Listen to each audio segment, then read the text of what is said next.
നമസ്കാരം. ശബരിമല സ്വർണ്ണക്കൊള്ള കേസിനെ കുറിച്ച് തത്വമയി ന്യൂസ് മുൻപ് പ്രേക്ഷകരുമായിട്ട് ഒരു ആശങ്ക പങ്കുവച്ചിരുന്നു. കാരണം ഈ ഒരു അന്വേഷണം പോകുന്നത് തുടക്കത്തിൽ ശരിയായ ദിശയിലായിരുന്നെങ്കിൽ തന്നെ പിന്നെ ബാഹ്യമായ ഇടപെടലുകൾ കാരണം പല രീതിയിലേക്ക് ഇത് വഴിതിരിഞ്ഞു പോകുന്നു, അല്ലെങ്കിൽ വഴി തെറ്റിച്ചു വിടപ്പെടുന്നു എന്നുള്ളൊരു ആശങ്ക, എൻ്റെ സ്വർണം ആവിയായി പോകുമോ എന്നുള്ളൊരു ആശങ്ക തത്വമയി ന്യൂസ് പ്രേക്ഷകരുമായിട്ട് പങ്കുവച്ചിരുന്നു. ആ ആശങ്കയെ സ്ഥിരീകരിക്കുന്ന, അല്ലെങ്കിൽ ആ ആശങ്കയെ സാധൂകരിക്കുന്ന തരത്തിലുള്ള വിവരങ്ങളാണ് പുതിയതായി പുറത്തു വരുന്നത്. ഒന്നാമതായി, പെട്ടെന്ന് ചില കാര്യങ്ങൾ പ്രേക്ഷകരുമായിട്ട് പങ്കുവെക്കുകയാണെങ്കിൽ, ഇപ്പോൾ ഈ ഒരു ആ കേസിൻ്റെ ഒരു കാലക്രമം നോക്കുകയാണെങ്കിൽ, ഗോവർദ്ധൻ വരുന്നു, ഡി മണി വരുന്നു, പിന്നെ പോറ്റി സോണിയാഗാന്ധിയെ കണ്ട കാര്യം വരുന്നു.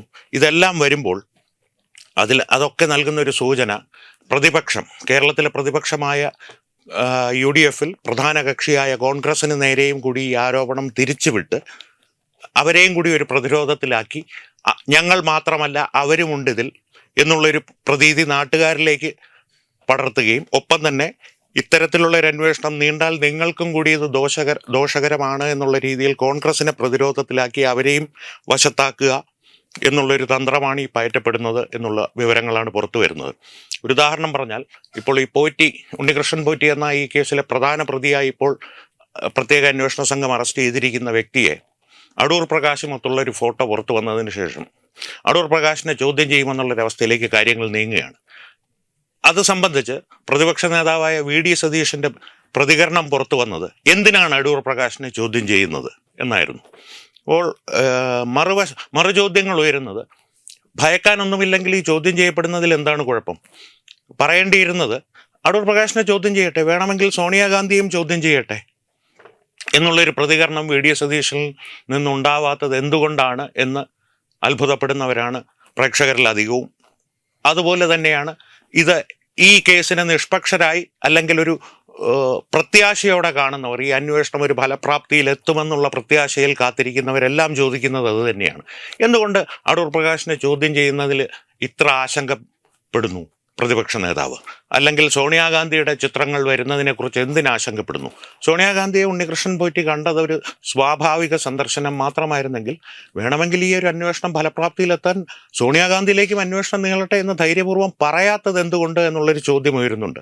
ഇതിൻ്റെ അർത്ഥം ഈ സ്വർണ്ണക്കൊള്ള നടത്തിയത് മുഴുവൻ കോൺഗ്രസ്സുകാരായിരുന്നു, അതിന് യാതൊരു സാധ്യതയുമില്ല എന്നുള്ളതാണ് ഒരു വസ്തുത. കാരണം കഴിഞ്ഞ 10 വർഷങ്ങളായി ദേവസ്വം ബോർഡിൻ്റെ പരിധിയിലും അധികാരത്തിലും ഒക്കെയുള്ള സകല ക്ഷേത്രങ്ങളും ഒക്കെ നിയന്ത്രിക്കുന്നത് കമ്മ്യൂണിസ്റ്റ് പാർട്ടിയാണെന്നുള്ള കാര്യത്തിൽ ആർക്കും ഒരു സംശയവുമില്ല.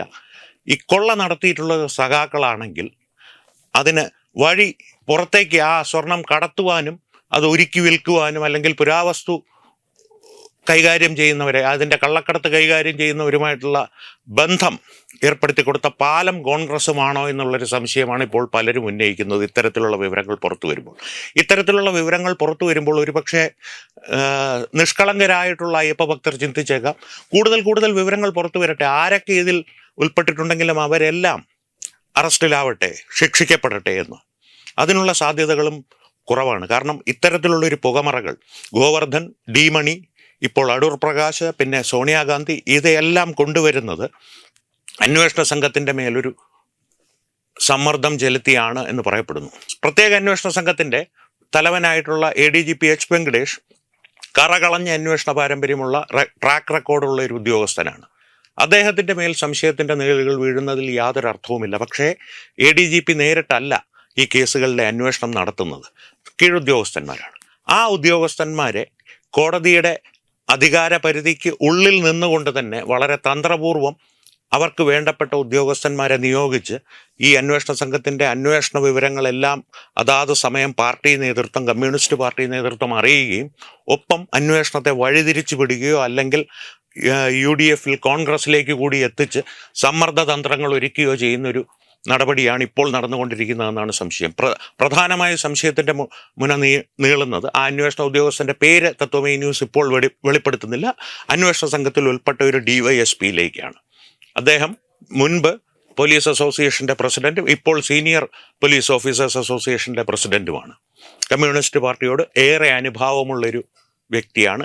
ഈ അന്വേഷണ സംഘത്തിൽ ഗ്രൗണ്ട് ലെവലിൽ, അതായത് പുറത്തിറങ്ങി ഓരോ അന്വേഷണങ്ങൾ നടത്തുന്നത്. ADGP നേരിട്ടല്ല, H. വെങ്കടേഷ് സർ നേരിട്ടായിരിക്കില്ല ഈ അന്വേഷണങ്ങളൊന്നും നടത്തുന്നത്.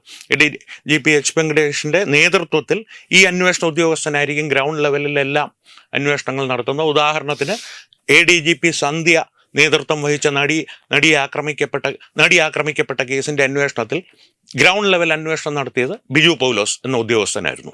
അപ്പോൾ ADGP അന്വേഷണ സംഘത്തിൻ്റെ നേതൃത്വം വഹിക്കുമ്പോൾ ഈ ഉദ്യോഗസ്ഥൻ പുറത്തുള്ള അന്വേഷണങ്ങൾ ഓരോരിടത്തും പോയി തെളിവെടുക്കലും പ്രതികളെ കണ്ടെത്തലും ഒക്കെ, ഇപ്പോൾ ഡിണ്ടിഗലിൽ പോയി ഡി മണിയെ ചോദ്യം ചെയ്യലും ഒക്കെ ഈ അന്വേഷണ ഉദ്യോഗസ്ഥൻ്റെ DYSPയുടെ നേതൃത്വത്തിലായിരിക്കും നടത്തുന്നത്. ഒപ്പം തന്നെ കൂടുതൽ ഉദ്യോഗസ്ഥരെ, പാർട്ടി അനുഭാവമുള്ള, കമ്മ്യൂണിസ്റ്റ് പാർട്ടി അനുഭാവമുള്ള കൂടുതൽ ഉദ്യോഗസ്ഥരെ ഈ അന്വേഷണ സംഘത്തിലേക്ക് കൂട്ടിച്ചേർക്കുവാൻ സർക്കാർ ശ്രമം നടത്തുന്നുണ്ട്. വിവാദമായതിനെ തുടർന്ന് ആ നടപടികളിൽ തൽക്കാലം ഒരു തട വീണിരിക്കുകയാണ്. പക്ഷേ അത് തുടർന്നുള്ള ദിവസങ്ങളിൽ സംഭവിക്കുമെന്നുള്ള കാര്യത്തിലും അധികം സംശയമൊന്നും വേണ്ട. കോടതി ഇടപെട്ടില്ലെങ്കിൽ ഇനി മുന്നോട്ട് നടക്കാൻ പോകുന്ന ചില കാര്യങ്ങൾ കൂടി ഒരു പ്രവചനം പോലെ തത്വമൈ ന്യൂസ് പ്രേക്ഷകരോട് പങ്കുവെക്കുകയാണ്. ഇനി അങ്ങോട്ടുള്ള ദിവസങ്ങളിൽ സോണിയാഗാന്ധിയിലേക്കും ഏറ്റവും കുറഞ്ഞത് അടൂർ പ്രകാശിലേക്കും അന്വേഷണം എത്തും എന്നുള്ളൊരു ഘട്ടം വന്നു കഴിഞ്ഞാൽ ഇപ്പോൾ ശബരിമല അയ്യപ്പന് വേണ്ടി പൊറ്റിയെ കയറ്റിയ പാട്ട് പാടി നടക്കുന്ന കോൺഗ്രസ്സുകാർ താളം മാറ്റും. കാരണം ഈ അന്വേഷണ സംഘത്തിൽ SITയിലെ ഉദ്യോഗസ്ഥന്മാരുടെ മേൽ സംശയത്തിൻ്റെ നിഴൽ വീണാൽ ഒരുപക്ഷെ കോടതി ഇടപെടുകയും CBI എത്തുകയും അല്ലെങ്കിൽ കേന്ദ്ര അന്വേഷണ ഏജൻസികൾ ഇതിൽ കൂടുതലായി ഇടപെടുകയും അല്ലെങ്കിൽ മുഴുവനായി തന്നെ ഈ കേസ് അവർക്ക് കൈമാറ്റം ചെയ്യപ്പെടുകയും ചെയ്യും. അങ്ങനെ കൈമാറ്റം ചെയ്യപ്പെട്ടു കഴിഞ്ഞാൽ ഒരു കാര്യം ശ്രദ്ധിച്ചോളൂ, കമ്മ്യൂണിസ്റ്റ് പാർട്ടിയും കോൺഗ്രസ് പാർട്ടിയും ഒന്നായിട്ട് കേന്ദ്ര ഗവൺമെൻറ്റും BJPയും ഒക്കെ പക തീർക്കുവാനാണ് ഞങ്ങളോട് ശ്രമിക്കുന്നത്. സോണിയാഗാന്ധി വരെ സംശയത്തിൻ്റെ മുൾമുനയിൽ നിർത്തുവാൻ നരേന്ദ്രമോദി നേരിട്ടിടപെട്ടതാണ്. അങ്ങനെയുള്ളൊരു ആഖ്യാനത്തിലേക്ക് ഈ കഥ മാറും. അതിലുമൊക്കെ പ്രധാനമായിട്ട് ഇനി 3-4 മാസങ്ങൾക്കുള്ളിൽ കേരളത്തിൽ സംഭവിക്കുവാനിരിക്കുന്ന അല്ലെങ്കിൽ നടക്കുവാൻ പോകുന്ന നിയമസഭാ തെരഞ്ഞെടുപ്പ്, ആ സമയമാകുമ്പോഴേക്കും ഈ കേസിൽ മൊത്തമായിട്ടൊരു സംശയത്തിൻ്റെ പുകമറ സൃഷ്ടിച്ച് പത്മകുമാർ ഉൾപ്പെടെയുള്ള സഖാക്കൾ നിരപരാധികളാണ്, പക്ഷേ ആരുടെയൊക്കെയോ പക തീർക്കുവാൻ വേണ്ടി നിരപരാധികളായ ആ സഖാക്കളെ പിടിച്ച് അകത്തിട്ടിരിക്കുകയാണ് എന്നൊരു സഹതാപതരംഗം കമ്മ്യൂണിസ്റ്റുകാരും സൃഷ്ടിക്കും.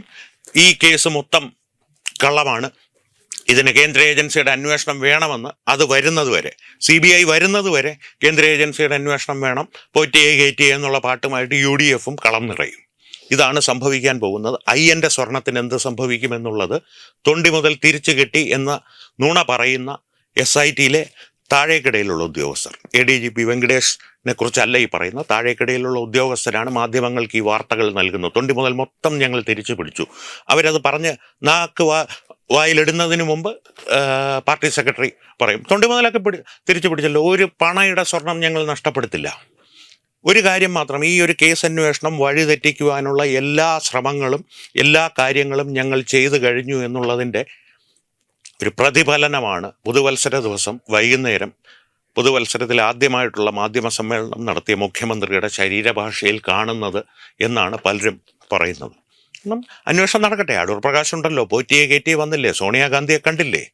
അപ്പോൾ ഇതിൻ്റെ അകത്ത് ശരിക്കും ഈ അടൂർ പ്രകാശും സോണിയാഗാന്ധിയും ഈ കേസിലോ മറ്റെന്തെങ്കിലും കേസിലോ നിരപരാധികളാണ് എന്നുള്ളൊരു കാര്യമല്ല പറയുന്നത്. കാരണം സോണിയാഗാന്ധിയുടെ സഹോദരിയെ സംബന്ധിച്ചിട്ടുള്ള പുരാവസ്തുവിൻ്റെ കൈകാര്യം ചെയ്യലുകൾ തുടങ്ങിയ അനധികൃതമായ കൈകാര്യം ചെയ്യലുകൾ പുരാവസ്തുക്കളുടെ കാര്യത്തിൽ അവർ ചെയ്യുന്നുണ്ട് തുടങ്ങിയ ആരോപണങ്ങൾ മുൻപ് തന്നെ സുബ്രഹ്മണ്യ സ്വാമിയെ പോലുള്ള പലരും ഉയർത്തിയിരുന്നു. അതിന് തെളിവുകളുമുണ്ട്.